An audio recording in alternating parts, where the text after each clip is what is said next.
So is the Tong Shang TSDZ8 fast?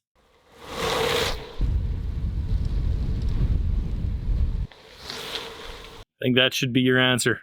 It's funny, coming down the hills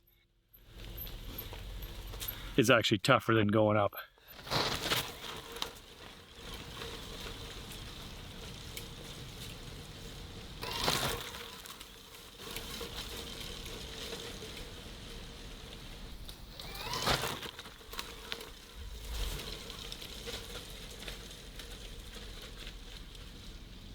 Doesn't mean that you don't have to work too.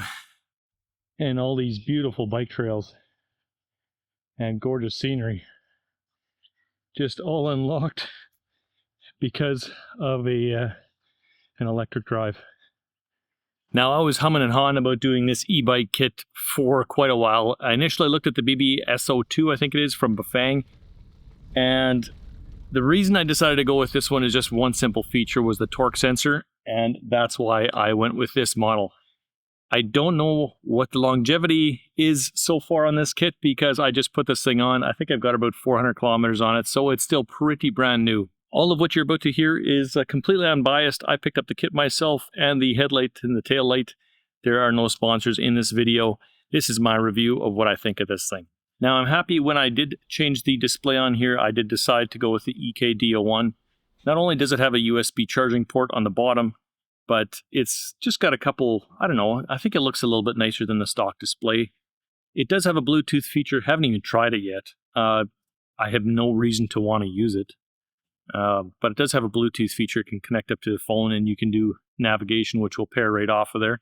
So it'll show you where to go. But honestly, I think if I need navigation, I'll just stick my cell phone up here somewhere on a mount and we'll call that good. The buttons for changing the assist levels are super intuitive, very quick, easy to get at.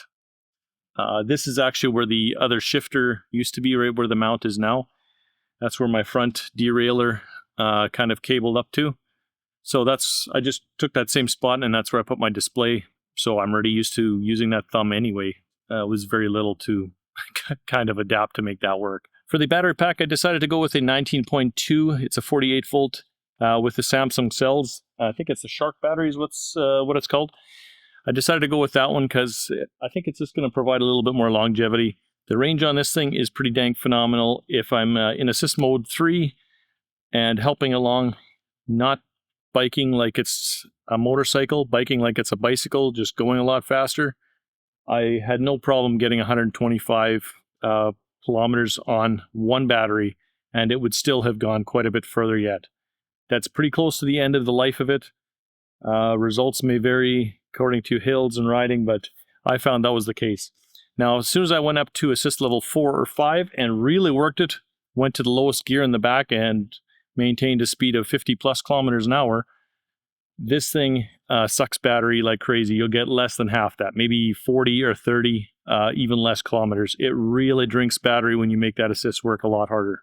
Now, as far as the install goes, you will have to remove the old crank.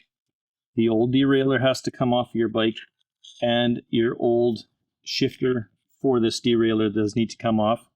I did need special tools. As you can see, this is not a very standard socket looking thing. So I did pick this thing up, and this is a multi-tool, so this will work for anything going forward. The bike itself, or the kit, did come with this tool. You will need this side to tighten up and put on the TSDZ8 from Tong Shang, as well as this one. But I think this one, I didn't even end up using it. I used, I do believe, my nicer tool. Now on the Shimano kit as well, I did have to buy this tool as well. You'll have to check to see what your bike needs exactly, but that goes to loosen up the crank. The install was actually super quick and easy after taking those cranks and the bolts off on the old one. This whole thing slides right out. There's plenty of YouTube videos on doing the install. I don't have one coming on that. I don't have any footage. It really is that straightforward.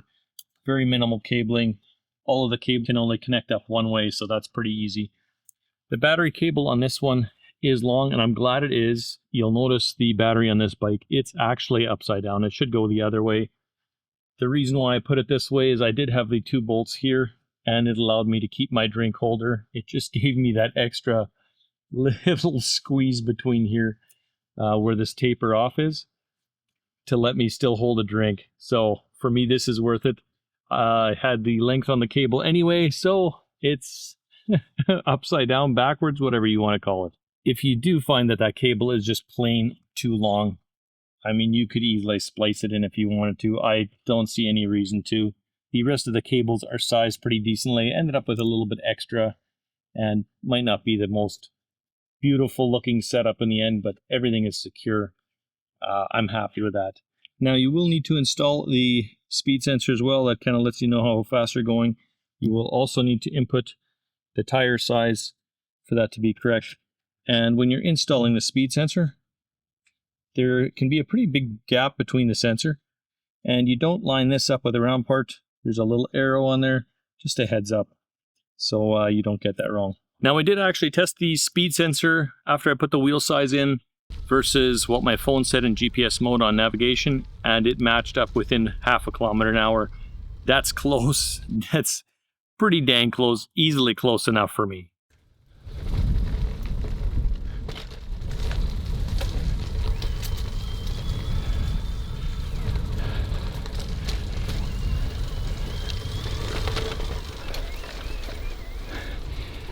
One-handed hills holding a tripod. So easy this becomes.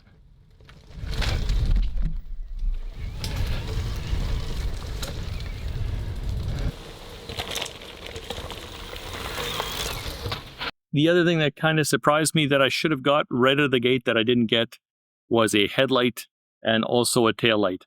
I find myself on the highway a heck of a lot more and intermingling with cars, and if it's close to dusk or early in the morning, it definitely helps cars see you if you got a tail light on or a flashing whatever red light of some sort. And it's nice if you're going into the trails at night and you guys kind of lose track of time and you're biking back and it's pitch black, to not be navigating through those trails that I showed you earlier. The bike that I decided to put this on is a Dual Sport 3, and this is a bike made by Trek. I think it's a great fit. So on a bit of a side note here, I was having some trouble with the derailleur, or the whatever this thing is called, shifter McDooley on the back. It was jumping between kind of the gears, and this bike has always done that from brand new. I would highly recommend that you address those problems before you get too deep into the install, because adding that extra power from the electric assist, it's going to really exasperate anything that you've got going on wrong on any of your shifting or your drive components. If your chain isn't lubed properly either, which mine was not, it started skipping right away and hopping over teeth. So lubed up the chain, actually ended up taking the bike to the bike shop, and the guy there, he sells Trek. That's one of his primary bikes that he sells. He knew right away what it was. And he said, these things are susceptible to bending. Bent it. And honestly, this bike has never shifted as good since the day I bought it. Also expect to be going faster in town, so a lot more use of brakes. Expect to wear through more brake components. I've got disc brakes on both front and the back of this bike, and I already checked the price of those just kind of out of curiosity. They're $20 for a set of both the front and the rear pads. And I checked mine after 400 and some odd clicks using the brakes pretty heavily. They still look like brand new, so I don't know, not something I would sweat about. Maybe if you had those rubber kind of clamp pads that kind of go on the top of the bike here, you might want to consider maybe a different bike for that upgrade, because I bet you would chew through those things at an alarming rate. Now, I should mention as well, this thing does come with a shift sensor. It does come with brake sensors. I haven't put any of them on. There's no brake sensors on here. You do whatever feels right for you, or however you think this should go, or follow instructions, yada yada. That's my disclaimer. But I don't think you need it. With a torque sensor on there, I just don't have to pedal and the motor stops. And if it goes rogue on me, it does have a kill switch right on the battery. You can just flick that off. And the brakes on this bike are really good. They're easily strong enough to overwhelm the drive. So I'm not concerned about either. The shift sensor might be beneficial, but as long as you've driven like a standard transmission car or a motorcycle, you just stop pedaling, give it a second, shift the gear, resume. And what I find is, because it's got so much push or so much torque to get you going, usually what I'll end up doing, I start in like between third and fifth gear. just for highway riding, and I'll get up to speed and I'll drop 3 gears in a shot. So I'll go from like 3rd to 6th or 5th right down to 8th, and it's got 9 speeds total. So it's not like you're constantly having to shift. You can quite easily just keep 1 gear when you're riding if you like to putz around. Now, I could have very easily put that shift sensor on. Like I said, the kit came with it. I did buy the shift sensor. The reason why I didn't decide to put the shift sensor on is in case that kit all of a sudden decides to just hit the rhubarb on me and just quit or stop working. I have the old crank. I have all the old parts. It would probably take me, I don't know, somewhere in the neighborhood of an hour to swap that thing back and have it in case I'm waiting for parts. I've seen a lot of different reviews about the Tong Shang, so I'm not sure about the longevity of this kit.